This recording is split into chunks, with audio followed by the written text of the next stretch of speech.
नमस्कार दोस्तों, स्वागत है आपका प्रीवियस ईयर क्लासेस के इस यूट्यूब चैनल में। इस वीडियो में हम एसएससी जीडी के 25 अति महत्वपूर्ण प्रीवियस ईयर क्वेश्चन को सॉल्व करेंगे। तो चलिए शुरू करते हैं। हमारा पहला क्वेश्चन है, नौकर आज छुट्टी पर है। इस वाक्य का स्त्रीलिंग वाक्य क्या है? तो इसे स्त्रीलिंग बनाने के लिए हम सबसे पहले सब्जेक्ट यानी कर्ता को स्त्रीलिंग में बदलेंगे। तो नौकर को स्त्रीलिंग में बदलकर इसे सही करेंगे तो हो जाएगा, नौकरानी आज छुट्टी पर है। अगला प्रश्न है, हमारी अध्यापिका आज नहीं आएगी। इस वाक्य का पुल्लिंग वाक्य कौन सा है? जब हम इसे पुल्लिंग वाक्य में बदलेंगे तो हमारा राइट आंसर होगा ऑप्शन नंबर डी, हमारे अध्यापक आज नहीं आएंगे। अगला प्रश्न है, चार चांद लगाना इस मुहावरे का अर्थ है। तो चार चांद लगाने मुहावरे का अर्थ होता है शोभा बढ़ाना। ऑप्शन नंबर डी इसका राइट आंसर होगा। अगला प्रश्न है, पुस्तक का बहुवचन क्या है? तो पुस्तक का बहुवचन होगा पुस्तकें। ऑप्शन नंबर ए इसका राइट आंसर होगा। अगला प्रश्न है, निम्न में से कौन सा वाक्य शुद्ध है? इसमें शुद्ध वाक्य आपको खोजना है। पहला वाक्य है, मैंने तेरे को बोला था। दूसरा वाक्य है, मैंने तुझको कहा था। तीसरा वाक्य है, मैंने तुमसे कहा था। चौथा वाक्य है, मैंने तेरे से कहा था। तो इसमें जो शुद्ध वाक्य है वो ऑप्शन नंबर सी, मैंने तुमसे कहा था। अगला प्रश्न है, एक का बहुवचन क्या है? तो एक का बहुवचन होता है अनेक। ऑप्शन नंबर बी इसका सही आंसर होगा। अगला प्रश्न है, निम्न में कौन सा वाक्य शुद्ध है? तो इसमें शुद्ध वाक्य खोजना है। पहला वाक्य है, आज बेहद गर्मी है। दूसरा वाक्य है, आज बेशुमार गर्मी है। तीसरा वाक्य है, आज अधिक गर्मा है। और चौथा वाक्य है, आज अनाधिक गर्मी है। तो इस प्रश्न का जो सही आंसर होगा ऑप्शन नंबर ए, आज बेहद गर्मी है। अगला प्रश्न है, निम्न में कौन सा स्त्रीलिंग शब्द है? तो क्रोध होता है, बुढ़ापा आता है, छाया होती है, चयन होता है। तो ऑप्शन नंबर सी जो है छाया, वो एक स्त्रीलिंग शब्द है।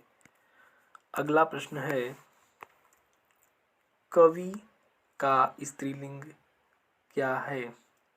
तो कवि का स्त्रीलिंग होता है कवयित्री। ऑप्शन नंबर बी इसका राइट आंसर होगा।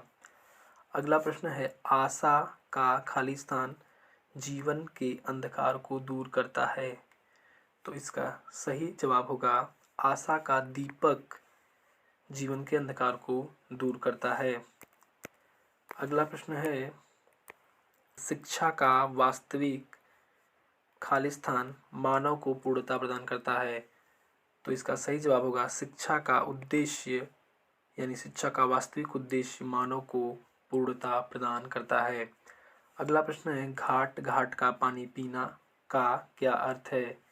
तो घाट घाट का पानी पीने का अर्थ होता है अलग अलग परिस्थितियों का अनुभव होना। ऑप्शन नंबर ए इसका राइट आंसर हो जाएगा।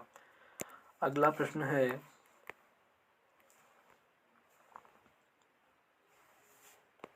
मुझे तोड़ देना वनमाली, उस पथ पर देना तुम फेंक। यह पंक्ति किस कवि की है? तो ये पंक्ति किस कवि की है? तो ये पंक्ति है माखनलाल चतुर्वेदी की। ऑप्शन नंबर बी इसका राइट आंसर हो जाएगा। अगला प्रश्न है, इनमें से कौन से कवि सूफी हैं? तो इनमें से जो सूफी कवि हैं वो हैं मलिक मोहम्मद जैसी। अगला प्रश्न है, प्रेमचंद्र का कौन सा उपन्यास इनमें है? यानी प्रेमचंद ने इनमें से कौन सा उपन्यास लिखा है? तो मानस का हंस, मैला आंचल, झूठा सच, निर्मला। तो प्रेमचंद का इसमें से उपन्यास है निर्मला। Option number D. अगला प्रश्न है, अंधा युग के रचयिता कौन है? तो अंधा युग के रचयिता हैं Dharmvir Bharati. Option number A right answer होगा। अगला प्रश्न है, अधोलिखित शब्द का कौन सा रूप वर्तनी की दृष्टि से शुद्ध है? तो इसमें शुद्ध शब्द पहचानना है। परमात्मा ये गलत है, परमात्मा ये सही है, परमात्मा ये भी गलत है, और परमात्मा ये भी गलत है। तो इसका सही आंसर होगा ऑप्शन नंबर बी। अगला प्रश्न है, इनमें को कौन सा शब्द शुद्ध है, यानी इनमें से कौन सा शब्द शुद्ध है। आशीर्वाद ये भी गलत है, आशीर्वाद ये भी गलत है, आशीर्वाद ये भी गलत है, आशीर्वाद ऑप्शन नंबर डी ये सही होगा। अगला प्रश्न है, मिथ्या मिथ्या का विलोम कौन सा है। तो मिथ्या का विलोम होता है सत्य, ऑप्शन नंबर डी इसका राइट आंसर होगा। अगला प्रश्न है, पवन का पर्यायवाची शब्द कौन सा है। तो पवन का पर्यायवाची होता है समीर, ऑप्शन नंबर सी इसका सही आंसर होगा। अगला प्रश्न है, जो मन की बात जानता हो इसे क्या कहते हैं। तो जो मन की बात जानता है उसे अंतर्यामी कहते हैं, ऑप्शन नंबर बी इसका सही आंसर होगा। अगला प्रश्न है, सांच को आँच नहीं इसका क्या अर्थ है।